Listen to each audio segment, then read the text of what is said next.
On this episode of the Who Is This podcast, brought to you by Southwest Mortgage Partners and Double R Communications, Davis and I had a very interesting conversation with Kyle Kempton. Kyle is one of the owners of Kempton Chevrolet here in town.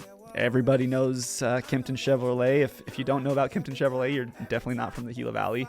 But he told us a little bit about how Kempton's came about, and then the majority of the conversation we spoke about EV vehicles and kind of the what they have to offer, and just a lot of details about that and a lot of the benefits of them. So it was a very informative episode, and we hope you enjoy it.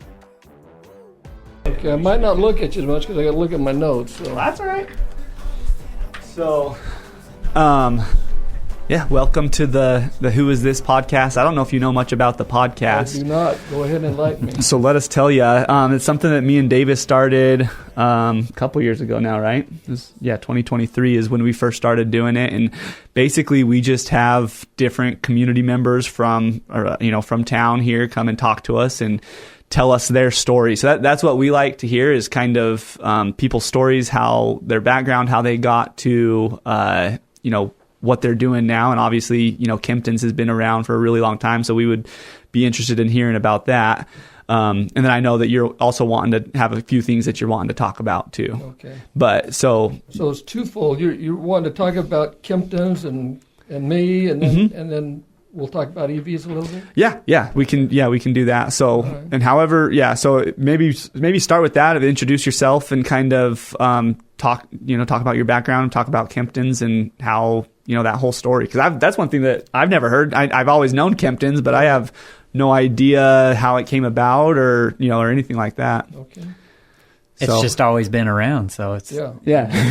Yeah. Are we live now? Yeah. So we're not live. It's not live. Right. We can edit things out. Okay, so it's not live, but yeah, it's really the podcast is more of just a conversation. It's not like structured or anything like that. So it's just a conversation. Honestly, the conversation we were having with Reed here a little bit ago would have made a really good episode, but probably not something. It would have been an interesting episode. Yeah, it would have been a good one. Probably got some views. Might have made some people mad, but Well, I can start by telling you a little bit about me and the dealership. So in this coming year will be 40 years since we've been in business. 40 years, okay. And in 1986, I was only 26 years old, and we branched off from the RV business in Mesa, and I came down to run the car dealership, and I really didn't know what I was doing. I thought I knew what I was doing, and then about a month into it, I realized I didn't know what I was doing. And so the first 5 years were a real struggle, and we figured it out.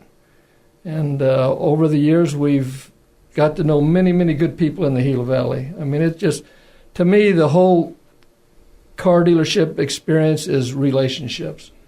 And we've developed many, many good relationships over the years. And we have a full service body shop service, and we can service any of your transportation needs. We sell just Chevrolet. Here about 2 years ago, we dropped the Buick line. Buick said that they were actually going to go all EV in 2035, and we decided that we didn't sell that many Buicks anyway annually, so we decided just to put all our focus in the Chevrolet brand. Mm-hmm. And it's actually worked out real well. We've sold more Chevrolets now, and of course GM's happy with us. And anyway, that's the story in a nutshell. I'm sure I left out a lot of parts for 40 years. But. So you mentioned, so are you from Mesa? Is that where you grew up? Actually, I was born in Morenci. Oh, okay. Yeah, and that hospital doesn't even exist anymore. It's part of where the open pit mine is. But I lived in Clifton till I was 8 years old. And then in 68, we moved to the Valley. And so I went to school and grew up for the most part in Mesa. Okay. And then in 86, came back here to run the Chevy store. Gotcha. Okay. Yeah. Awesome. And now the car dealership, the Chevy store, you built that from the ground up. Is that accurate? No, it was an existing franchise. Okay, so you took it from someone else and then grew it from there. Yeah, okay. Chevrolet's been in the Gila Valley probably since, the early 1900s. Mm-hmm. But the dealer we bought it from was an existing dealer. Okay. So, yeah. Gotcha. Well, cool. And you just, so the dealer you bought it from was Who was it? Just out of It curiosity. was Phil Bauer. Okay. Oasis. Some of the old timers still recognize the name Oasis Chevrolet. Oasis, yeah. And he'd been in the business probably 10 years. I remember when we came down to buy the store, we walked in, and it was almost like walking into a bar room. There was a smoke in the ceilings, and everybody in the dealership smoked. And the dealer smoked a big old stogie, and so it was like walking into a bar room, literally. Yeah. I thought, oh, man, this is going to be interesting. And so eventually we changed it to a non-smoking environment, but that first time I walked in the door, I couldn't believe it. Yeah. Was there a lot of competition? Like, were there a few different dealerships back then, or no, really, it's the same main players. You have the Chevrolet, and then you have Johnson Motors with the GMC, Nissan, and then the Dodge, and then the Ford. Yeah. So it's been basically the same players for many, many years. So my grandpa, you'll probably remember this. Morris Motors was my grandpa. Okay. Yeah. And I knew him. He was a good man. Yeah, he was a great guy, and did you ever hear that story? So it's the building that they had the Morris Motors in is the weed dispensary now. It was right there on the highway. But it which one? We have like 5. Let's see. It used to be like Mount Graham Plumbing too. Yeah. Green. And so, but this was, I think, it was before I was even born or anything. But there was a fire in there, and he had an employee that he wasn't doing anything wrong. He was just in there working on a vehicle of his own after hours, which my grandpa was okay with. But some oil or gas had been leaking down his arm just as he was working, and I think it was like back then they had the old furnace. It was during the winter, and the furnace was on, and that ignited and caught him on fire, and he ended up passing away. Oh, no way! Whoa. Yeah. So, but yeah, that's all it was gone by the time I was ever born, but that's stories that I remember about Morris Motors. He was in business when he came in '86. Was he? Still selling Volkswagen, right? Yeah. Yep. Volkswagen dealership. Yeah. And see, I'm terrible with dates. I was born in '90, and so, they had a dealership in Silver City and then here in town. But yeah. You said you branched off from the RV business, so does your family have? Yeah, we had RV? An RV business in Mesa probably since the 70s. It was Kempton's Travel Town. Okay. And my dad basically operated that. I worked for him, but he sold Starcraft tent trailers. And then his biggest item was the park models.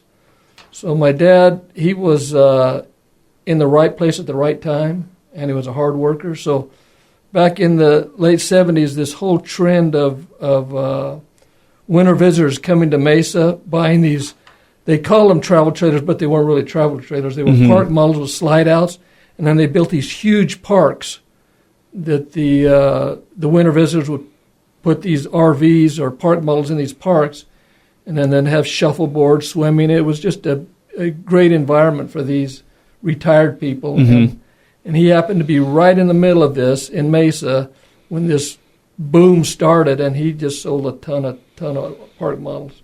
Yeah. And then from there, we decided we wanted to get in the car business, and I just finished my education and said, "Yeah, I'll go down and do that." So awesome. So your dad kind of was the he helped me get started. Okay. For sure. Yeah. And then it's you and your brother now, right? Yeah. Kip came on in like the 90s. Okay. So he's been my partner since then. Gotcha. Okay. We've is Kip your younger brother? And he's the younger brother. Okay, gotcha. Yeah. Okay. One of the first questions I get anytime I meet somebody is, "Oh, are you related to Kempton's Chevrolet?" What I tell everyone is, I think we're related. I'm sure we are, but not close enough to get the family discount. We are connected. Yeah. Almost every Kempton in this country is connected if you go back far. Yeah. Awesome. I have kind of a dumb question. Not a dumb question. I don't know. I'm curious to get your thoughts on this. It seems like cars now are evolving super rapidly, but I guess for a while, for me, it was like hard to see a huge difference from one year model to the next year model. Are you, how do I want to frame this? Do you, when a new model comes out, do you get like super excited about all the new things? You know, it used to be back in the 60s and 70s, they would have like an unveiling of new models, and it was a really big event. Now it seems like the changes more evolve than happen all at once in a big event. But there have been a lot of changes, no doubt. From when I first got in the business, they still had the carburetors, and they went to throttle body injection, direct injection, and now you're seeing more turbos and now even the EVs. And I'd like to talk about that a little later too, if you would. But yeah, there's been a lot of change. The biggest change is the infotainment and the screens. I mean, now you get into a new Chevrolet, and you'll have the infotainment screen that's like a 12-inch diagonal screen, and then you have the driver information center that's another 10-inch screen, and it tells you whether you're in your lane, if you're swerving a little bit, adaptive cruise control, even Super Cruise, it drives itself, or hands-free, and the technology is just going so rapidly that it seems like it gets away from us a little bit. You can have a phone app that locks and unlocks your car. You can get your AC going as you're landing at the airport, and your car's out in the hot parking lot. It's the technology is really moving fast. Yeah, which is definitely a good thing. I mean, advances in technology, in general is definitely a good thing. But at the same time, sometimes I feel like, is it too much? Like, for example, when we were building our house, we were shopping refrigerators, and there's these refrigerators that have all these fancy things. And when I look at that, I'm just like, it's just more things to break, So, I mean, obviously it's probably different with cars, but when you have more sensors and more modules, there's more to go wrong. No question. Yeah. But the conveniences, first you think, oh no, this, I don't need this, but once you have adaptive cruise, you'll never want to drive a car without it. Yeah, and it's a safety thing. That's what I've noticed. Is like I'll get in a friend's vehicle that's new or whatever, and I'll drive it. I'm like, God, I gotta have this, But the reason I asked that question is because before I did mortgages, I worked at Verizon as a salesman.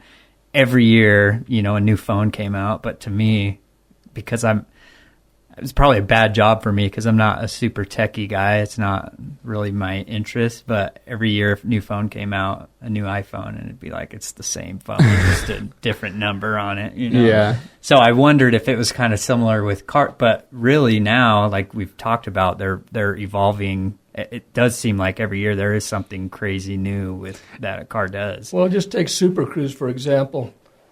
When it first came out, I thought, no, I want to be in control. I want to have my hand on the wheel. That's my feeling. but then I drove one with Super Cruise, and you can relax so much more knowing that the car's taking some of that burden. And then, like on a trip to Phoenix, I realized that my neck wasn't quite as stiff. I was more relaxed because the car was taking a lot of that load. Yeah, which makes sense, but it also scares me. Well, yeah, it's kind of counterintuitive. You have to gain confidence. Yeah. The first time you use adaptive cruise, it will actually stop if the car in front of you stops. But man, the first time you use it, your foot's right there on the brake. Okay, right, it's going to work. You're paying attention. Well, honestly, I remember learning to drive. When I first learned to drive, I was nervous to just put cruise control on, but then this is super easy, and this is way better than having to, pay that close attention the entire time. So it makes sense. It's just the technology comes and we adapt to it, and then we get used to it, and then we expect it, and then the old stuff, and then the old stuff is, almost obsolete, But technology, it's crazy. Do you, you're obviously in the industry, and you probably know, do you know before the general public as far as like certain things that might be coming out? Sometimes they give us a little heads up. Like we'll have an annual business conference, and sometimes they'll preview some of the technology coming out. But for the most part, the consumers know it about the same time. Yeah, well, information's so easy. Yeah. It's at our fingertips nowadays but I wasn't sure if they would give you a sneak peek about something that we didn't know about yet. That's a good question. But back to your original question on change up, new models. I think it's critical that companies continue to change their product, give it new look, new options, because if not, it just gets stagnant. Right. And I think GM's, or Chevrolet in particular, has done a good job on keeping their models changed up. So That's literally why the technology keeps getting better, because they're in competition with other companies. And so I capitalism, baby. Yeah. no, that's right. I'm a big archery hunter, and I'm the same way with every year they come out with a new bow, and I'm like, is this really that much better than my bow? And so I have what I consider a new bow, but it's like 4 years old. And so I'm like, it can't be that much better. I'm afraid to go and shoot this year's model because then I'll want to buy it. But 4 years ago, the model that I have was top of the line. Like, it was awesome. But that's why technology continues to get better and better, is because you have people, different companies competing against each other and coming out with, finding the every little thing that makes it just a little bit better. And over time, it just grows and grows. So one of the technologies that's come out is the EVs. And right now, nationwide, we're still only at about 10% of people that are buying EVs. But I've been driving one, and I got to tell you, I'm an EV fan. I mean, throw all the politics. It almost got to the point where it was political for some reason. Yeah. Oh, 100%. You're driving an EV, well, you can't be this and that supporter. Throw all that out the window. The EVs, they make a lot of sense. They're a lot of fun to drive. Yeah. So what do you like about them? Well, the EV that I'm driving is the Silverado RST, 745 horsepower, 785 pound-foot torque. So I'm telling you, if you come up to me at the stoplight, I don't care what you're driving, I'll blow you away. Now, I can't say that because that's illegal, right? Right. But I will blow you away. Yeah. These cars, you feel like you're in a Corvette being launched from a start. Really? They are just super fun to drive. I mean, instantaneous torque. Yeah. Huh. So that's the main reason I drive it, because I love the way it performs. Mm-hmm. The other thing that I like about the EVs is that I don't have to every other week drive by a gas station. Oh man, I got to stop and fill up with gas. So all I do is I have a level 2 charger at home, plug it in every night, and every morning I have another 450 miles range to go. That's what I was going to ask you. So it's just like So plug it in your cell phone. When you get home at night, plug it in. The next morning you're fully A charged. full charge will get you 450 miles on average? Okay. So on the EV, on the Silverado that I'm driving, I'll plug it in, and the next morning I'll have 450 mile range, like I said. But the electricity cost me about 13 cents a kilowatt hour, is what electricity in this valley costs. So a full charge is 200 kilowatt hours. That gives me that 450 mile range, and that costs me $24. So if I were to go to the gas station and fill up, this is figured in about $3.08 a gallon. I don't know what it is for sure, but it's going to cost me $77 to fill up. So for the same amount of range, it's saving me over $50. And it's convenient because you get home, you plug it in, and then you're good to go. The other thing is, think about this: an internal combustion engine, a gas engine, has over 2,000 moving parts in it. An EV propulsion, 20 moving parts. So I don't have to worry about oil changes every 3,000, 4,000 miles.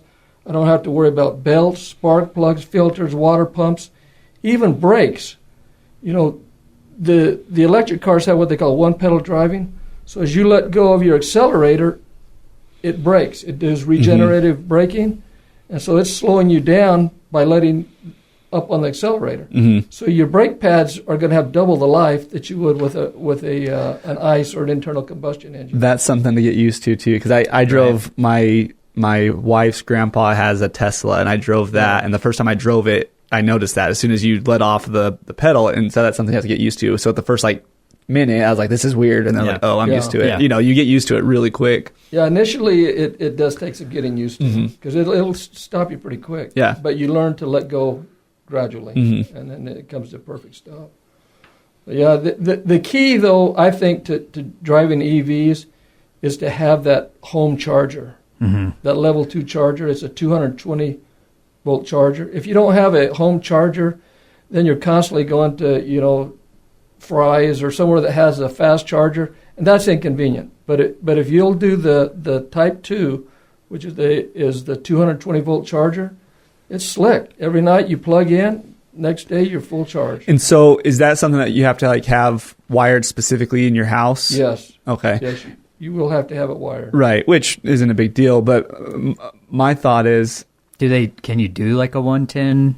You can charge 110, but the problem with charging 110 is it takes too long. So Yeah. on a Type 2, which is the 220 volt, in 4 or 5 hours you're full charge. Right. On a 110 it may take a full day, 24 hours. mm-hmm. So yeah, you want to definitely go with the level 2. yeah, maybe one day because that's the only like downside that I can see is if you're going on like a road trip or whatever, Yeah. you don't have your home, right? So you don't have that home charger, so you do have to deal with the fries and all of that. But it would be cool. And But if you go to those superchargers, how long do those take? Aren't they pretty quick?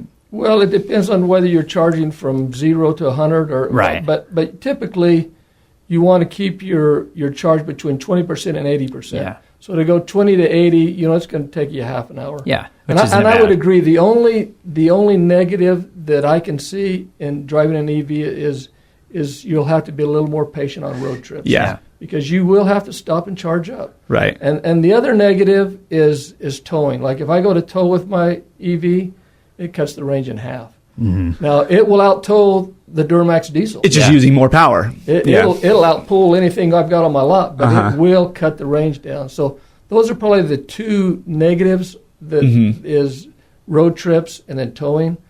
But for driving around town, everyday driving, it makes more sense to me. You're going to save money in the long run. Well, that and you don't have to deal with all the maintenance issues. Yeah.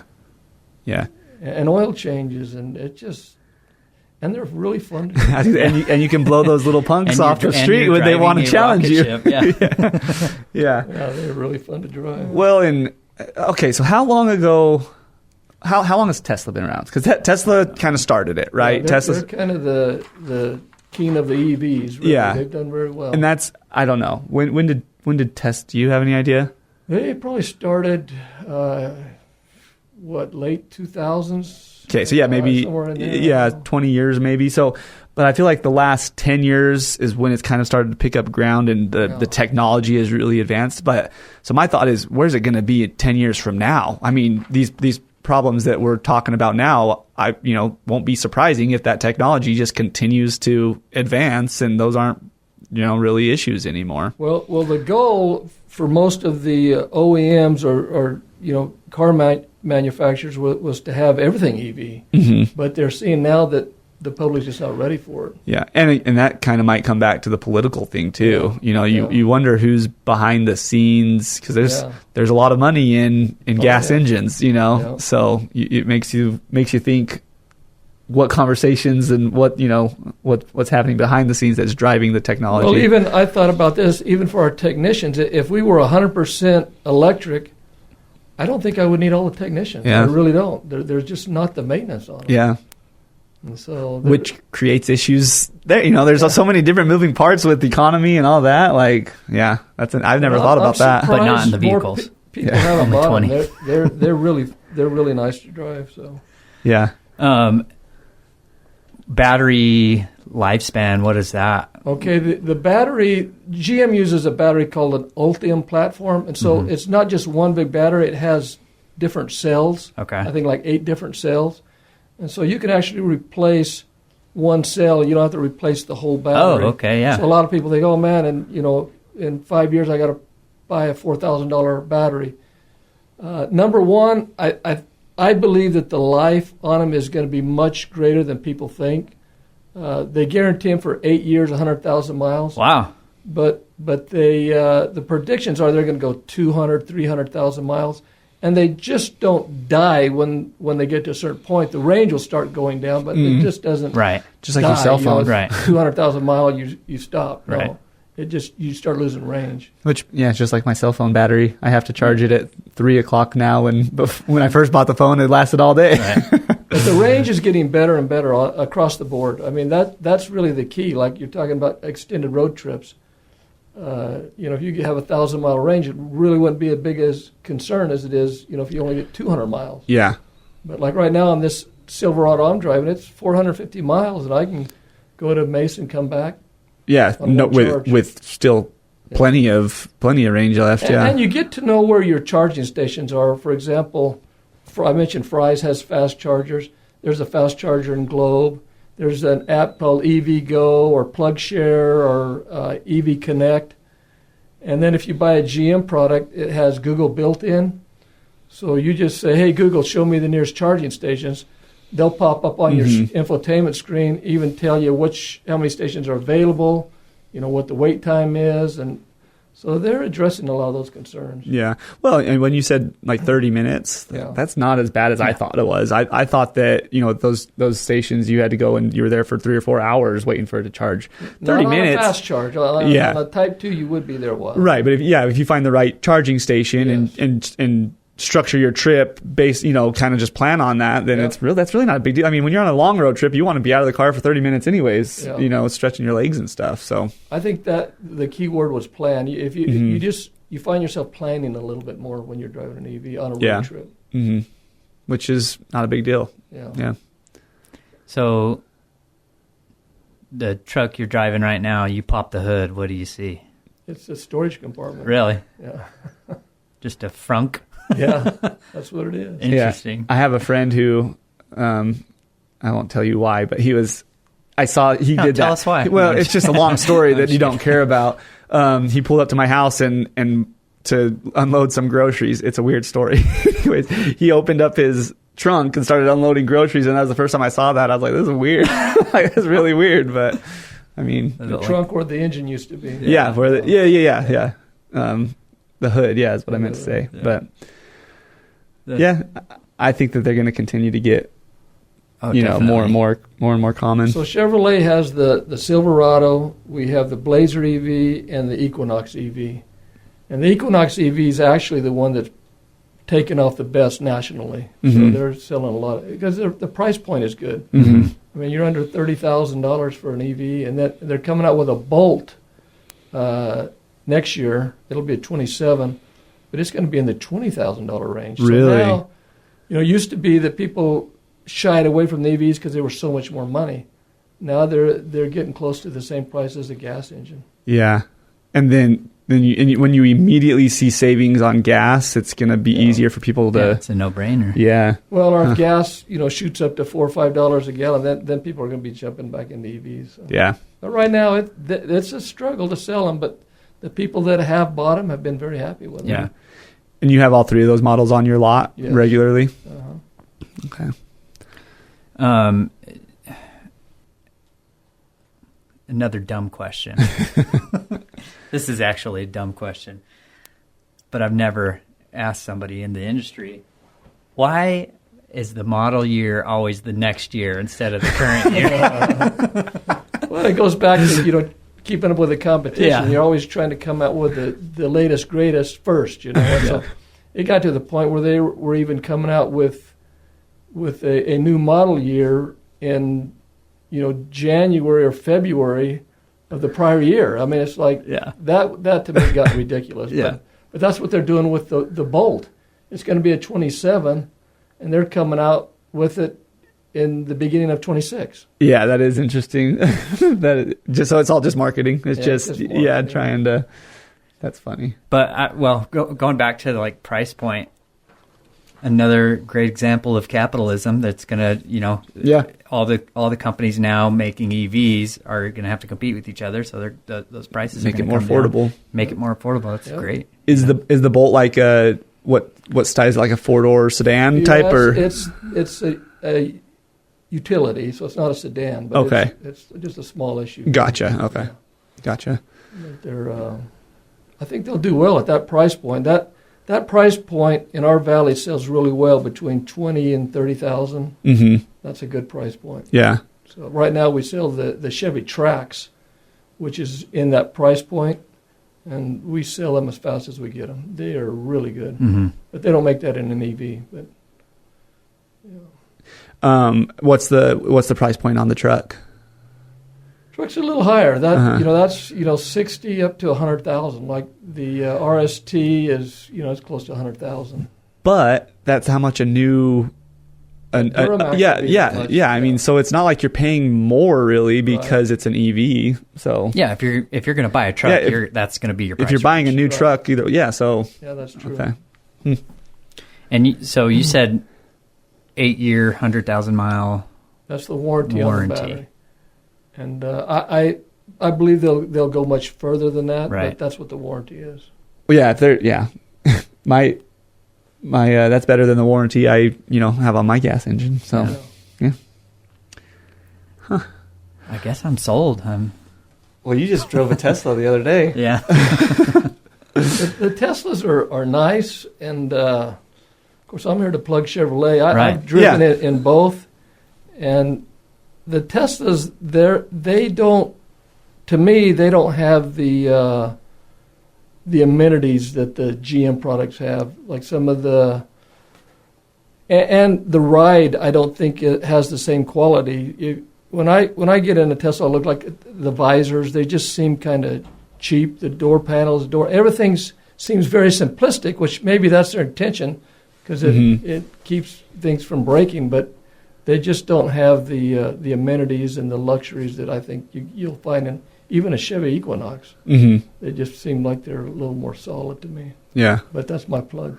No, then that makes sense. Not everybody would agree with me, but at least come and try the GM if you're looking to buy an EV. Well, I think too, Chevy has been around forever, Yeah. and there's something to say about a company that's been around as long as they've been around. That and you have 4,000 Chevy dealers across the nation, so you have a place to service them. Tesla has refused to use the franchise model or the dealership model, so they're all company owned, and you only have a few of them Right. nationwide. So when you have an issue with your Tesla, it's not easy to get it repaired. Or if you go to a body shop, we have a body shop, so I know this firsthand. The Tesla parts are a lot more money. Mm-hmm. So what's that going to do to your insurance rate? Yeah. They're going to raise your insurance rate because the parts are a lot more money. That makes sense. Was it a challenge to get your techs up to snuff, so to speak, on the EV? No, I think most of them were anxious to learn. Yeah. So most of our technicians are progressive in trying to learn and stay up to date with the technology. So. Yeah. And like you said, there's only 20 moving parts, so I mean, was it even that much? Well, the big thing is safety when you're working on an EV because the electric shock can kill you. So they have to learn how to handle the electricity, and so That's interesting. That's something I haven't thought about. Yeah. you have to be really careful working on them. They have to go get like a specific certification and Yes. stuff. Yeah. Yep. Makes sense.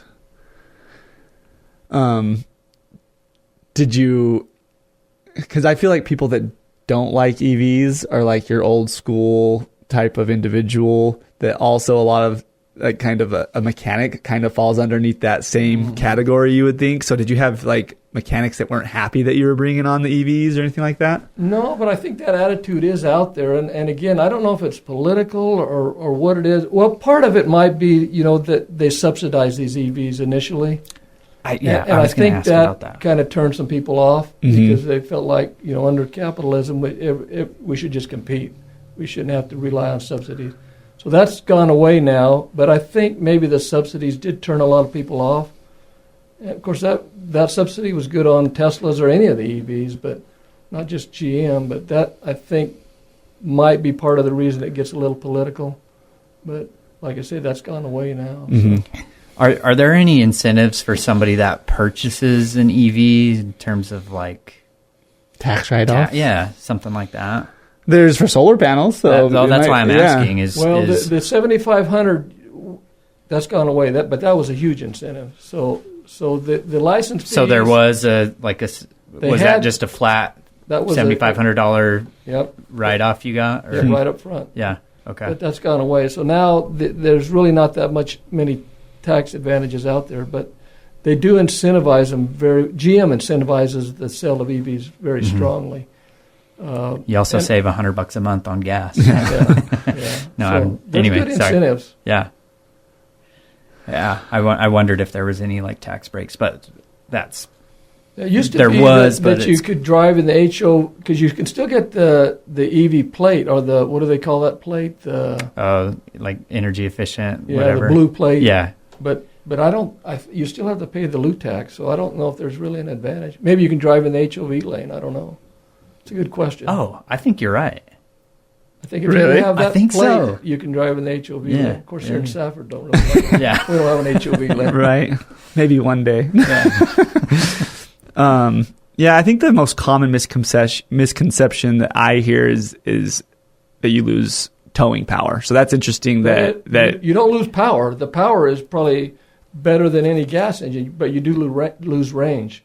right, you're just losing because you're just using more power because Yeah. you're towing more weight. But as far as the ability to Hold tow on. something, I need to make sure you understand the power's there. Yeah, no, that's Yeah, what I'm saying. okay. The ability. That's what I was about to say. Is the ability to. So my big camper trailer has just as much of the ability to tow that as a Yes. regular vehicle, Yes. but I'm going to lose some range Yeah. when I do that. You're gonna lose 50% See, range. I always thought that it wasn't as strong. There wasn't as it didn't tow as well as like a Power Stroke or Well, whatever. I've driven a Duramax for many years, and this EV, I'm sure will pull equally or maybe even outpull my Duramax. Really?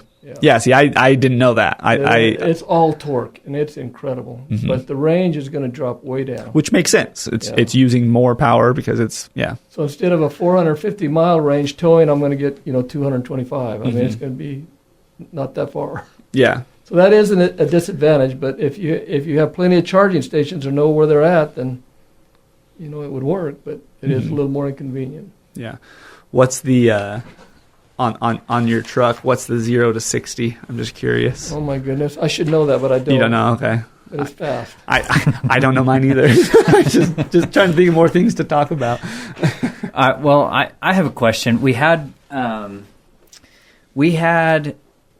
a gentleman that owns a trucking company on, and we started talking about like the future of self-driving vehicles. And so I'm interested to get your perspective on self-driving vehicles and what that's going to be like for your industry. Because if one day, and this is getting a little like futuristic, but if one day cars just, every car becomes self-driving, what does that do to your industry, in your opinion? Yeah, I'm not sure what it'll do, but you're right. The signs are already there to move in that direction. I mean, you have lane departure warning, adaptive cruise control, super cruise. They're so close now to being able to self-drive.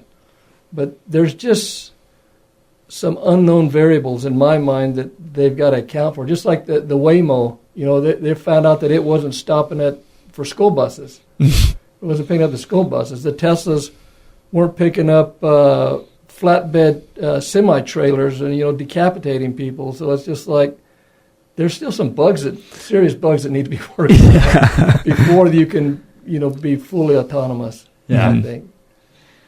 But I don't know what it'll do to our industry. I think, it'll, like I said earlier, the whole electric thing will eliminate some technicians, I think. So, But then again, if you get into this much technology, you might just need a different type of technician, right? A more technical type technician, software engineer. Yeah, instead basically.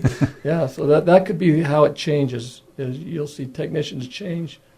Well, and like I said, I know this is like maybe talking to bleak future, but I've heard people talk about a future where because cars are self-driving, nobody will own a car, and it's when you need to go somewhere, you just push a button on your phone and a car shows up. Good point. I hope not too. Not in our lifetime. I don't think so. Yeah, but that makes sense. Not in our life. But yeah, no, that's a good point. Just kind of like a subway train, Right. Yeah. I think maybe not. Maybe it's just my generation, but I think we still like driving cars. I mean, and we still like having ownership of things. Yeah, I think too. Even though the car will drive itself, sometimes I like to turn that off and I want to be. Yeah, a car's not going to ramp on a hill if I Yeah. if I wanted to. If it's Or if that self-driving. gas-powered engine pulls up next to me at the light, I want to be able to. The car's not going to race it on its own. Hey, one of my favorite things to do is if I pull up next to the light next to a cop, I'll roll down my window and ask him if he wants to race. Do you really? Yeah. They laugh every time. That's hilarious. Right on. But yeah, those are. I mean, I think these are just my dumb opinions with somebody not in the industry. But you read those things and you hear those things, and it's like, man, what if that is what the future looks like? But like Isaac said, I don't think that's any. It's not far away. I mean, these cars could pretty much drive themselves now, so it's possible. I think that's the pros and cons of automation in general. It definitely can make our life easier, but at the same time, it can cause frustrations too sometimes. Like if you think about anytime you call anywhere and you get an automated voice, because all these companies want to use automation because it's cheaper for them, but the consumer experience usually isn't as good. And with people that truly love cars, I think like you're saying, they sometimes, they want to be in control themselves. To that point though, in the last 2 years or even in the last year, the automation with AI, when you call, it's gotten so much better. But I remember, not too long ago, you'd call something.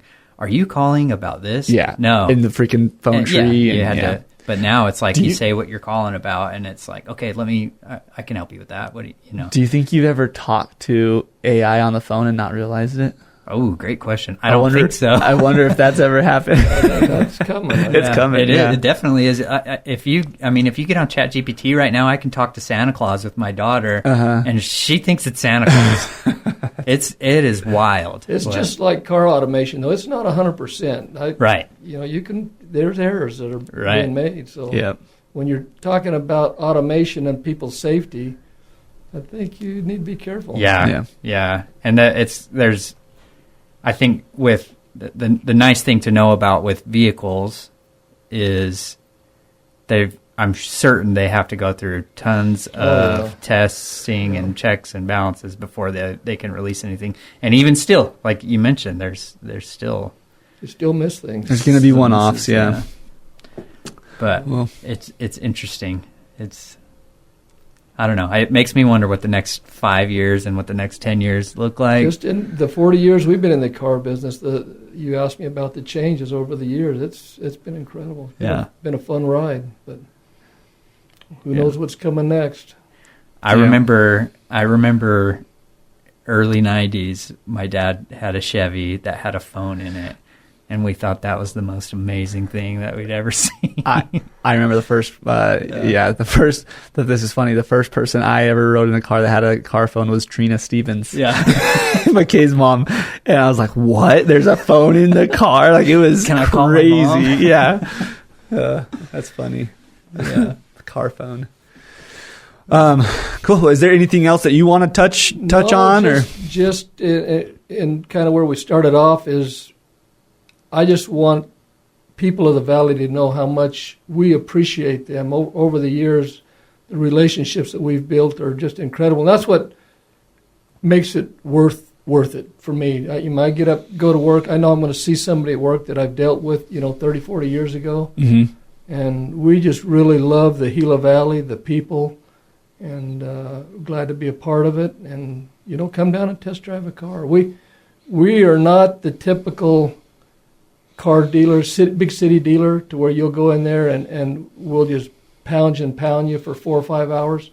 You're going to come in, you're going to get a straight shooting deal, and you can usually be in and out within an hour. Not a lot of pressure. You're competing with dealers that use bait and switch. You look in the newspaper or online. Not newspaper. I'm showing my age, but you go online. And you see these low-ball prices. And they're incredible. And so, as the consumer, you want to go buy the car at that price. So you go down to that dealership, and they say, well, that's the price, but we have these non-negotiables that we have to add back onto them. Etching, low jack, tint. I mean, the list goes on and on. And so by the time you're out of there, you've paid just as much or more that you would have paid with the straight shooting dealer. Yeah. You just described the mortgage world for us. Right. You know, it's the same thing. They advertise this extremely attractive thing online, and then you start reading the fine print, and they're not giving you the full story. They're marketing. That's what I tell people all the time is don't pay attention to what you're seeing online because you're looking at advertisements. Yeah, they're trying to get you in the door. Mm-hmm. And it works. Mm-hmm. People go down to the valley because they see that price, and then they come back with a price higher than they would have paid here. Yep. But it does work. That bait and switch, that's the oldest tactic in marketing in the history of man, and it works. But I have to tell you the story that just happened to a family member of mine. He saw one of those prices online. He lives in Albuquerque. The dealer was in Phoenix. He was very thorough in his conversation with this salesman. Like, okay, my out the door price is going to be X amount, and the guy was like, yeah, you're out the door. This is what it is. Yeah. Bought a one-way ticket from Albuquerque to Phoenix, shows up, and they start doing the paperwork, and all of a sudden it's $5,000 more. What's this? What is all this? And anyway, got managers, whoever involved, and they wouldn't really budge, and he was stuck there. And finally, they caved a little bit, but not to what they had advertised, and he was kind of left, you know. It's frustrating for me because I want to be the straight shooting dealer in the Gila Valley. Right. That's my model, but I see how well the bait and switch works. And so it's like, you know, do I fall into that same category everybody else does and just tack things on? I don't want to do that. Right. But it is effective, and I just wish the people of the Gila Valley would recognize that and come in and give us a shot, because it's not always the price you're going to walk away with, the price that you see online. So. Well, and that's why you've been around for 40 years. Yeah. You know, Kempton's is definitely a staple in the Gila Valley. You know, they've been around my entire life. And so the fact that you've had that much success and been around for so long says a lot about the company and the business that you run. And, you know, hopefully people will continue to realize that. I hope so. Yeah. Yeah, I can genuinely say, especially having the same last name, it's a good thing, but I can genuinely say I've never, ever heard anybody have a negative thing to say about Kempton's. Well, and I wish that were true. We get some, but overall, I think for the most part, we do pretty good. Personally, though, that's what I'm saying, is that I've never, ever heard anything negative. Well, I'm glad to hear that. And I have looked online, and you look at the Google reviews, and it's, from what I can see, it's all 5-star reviews. Yeah. And I thought something cool. I don't know if this is true or not, but I think you guys reply to every single review, which is pretty cool. Yeah, we do. Because I did a review one time. If you take care of your customers, you'll stay in business. If not, you won't. Yep. Yeah, we are all too familiar with that. And we're all too familiar with, every now and then you're going to run into an unhappy customer. Yep. You know, it happens. Can't please them all. Yep, it definitely happens. There's always situations. But. Yeah. Awesome. Well, cool. Well, thanks for your time. Yeah, thank you guys for having me in. I appreciate it. Yeah, you bet. You're going to have to do a lot of editing, because I'm sure I'm not the professional not at all. you're used to. This is it's a conversation. That's really what it's all about. We will clip up some videos and put it on Facebook and stuff, and cool. and then I guess Reed is gonna make some radio commercials out of it. So, all right, cool. Nice, thank you, awesome. Thank you, Kyle. Like Gucci.